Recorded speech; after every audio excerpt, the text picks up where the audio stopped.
आप देख रहे हैं आहट एक अनहोनी की कश्यप के साथ। आज की कहानी में आगे बढ़ने से पहले अगर आपने मेरी चैनल को अभी तक सब्सक्राइब नहीं किया है तो अब कर लें, साथ में बेल आइकन को भी ज़रूर दबाएं। और अगर आपके पास भी ऐसी कोई कहानी है तो मेरे साथ ज़रूर शेयर करें मेरे ईमेल पे जो डिस्क्रिप्शन बॉक्स में दिया है। आज की हमारी कहानी के लेखक हैं मोहन जी। तो आइए बढ़ते हैं हमारी कहानी की ओर। आगरा से माल भरवा कर मुझे ट्रक लेके तुरंत गोरखपुर के लिए निकलना था। मैं और मेरा साथी चुन्नी सामान भरवाने के लिए ट्रक लगा चुके थे। सामान भर जाने के बाद मैंने ट्रक चालू किया और हमारा गोरखपुर का सफ़र शुरू हुआ।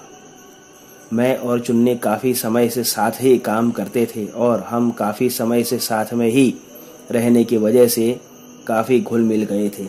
रात को एक ढाबे पर मैंने गाड़ी खड़ी की और हम दोनों ने वहां खाना खाया और कुछ देर वहीं पर खाट पर लेटकर आराम भी किया। फिर हम निकल गए। जब भी ट्रक में सामान लदा रहता है तो मैं ट्रक बहुत ही कंट्रोल स्पीड में चलाता हूँ। गाड़ी तभी भगाता हूँ जब खाली हो।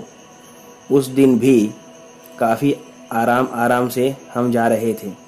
अचानक से ऐसे लगा जैसे कोई भारी चीज़ ट्रक के ऊपर गिरी हो। इतनी तेज आवाज आई। चुन्नी ने कहा, भैया गाड़ी खड़ी करके देखें क्या हुआ। लेकिन मैंने गाड़ी नहीं रोकी, ये सोच के कि रोड की दोनों तरफ घने पेड़ हैं, शायद कोई डाली गिर गई होगी ट्रक की रगड़ से। मैंने चुन्नी से कहा कि शायद ट्रक की रगड़ से कोई डाल गिर गई होगी चुन्नी, चिंता करने की कोई बात नहीं है। कुछ देर तक शांति रही। फिर ऐसा लगा जैसे ट्रक में पीछे से कोई कुछ कर रहा हो।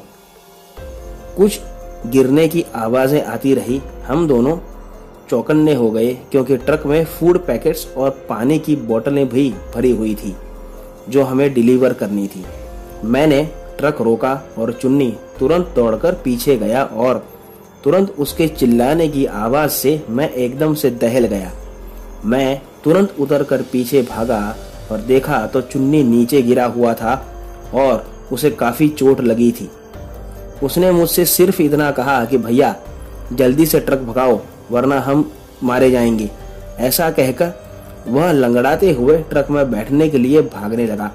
मैं भी तुरंत दौड़ा और ट्रक स्टार्ट करके भगाने लगा। मैंने उससे पूछा कि आखिर हुआ क्या चुन्नी लाल, ये तो बताओ। उसने कहा कि भैया अंदर ट्रक में एक भयानक दिखने वाली औरत बैठी थी जो खाना ऐसे खा रही थी जैसे कोई जानवर हो और मुझे देखते ही मेरे ऊपर कूदी मुझे मारने के लिए। और मैं जैसे ही चिल्लाया वो सीधा हवा में ऊपर उठ गई। जब आप वहां पर आए थे तब आपके सर पर ही उड़ रही थी हवा में, इसलिए मैंने कहा था कि अगर जिंदा रहना चाहते हो तो भागो। चुन्नी का इतना कहना ही था कि एक खून से सना हुआ जानवर जैसा कुछ मेरे ट्रक के शीशे पर आकर के गिरा ऊपर से और पूरा शीशा खून खून हो गया। चुन्नी ने कहा कि भैया अब ट्रक मत रोकना वरना दोनों मारे जाएंगे। मैं चुन्नी की बात अच्छे से समझ गया था और ट्रक को तेजी से आगे बढ़ाता रहा।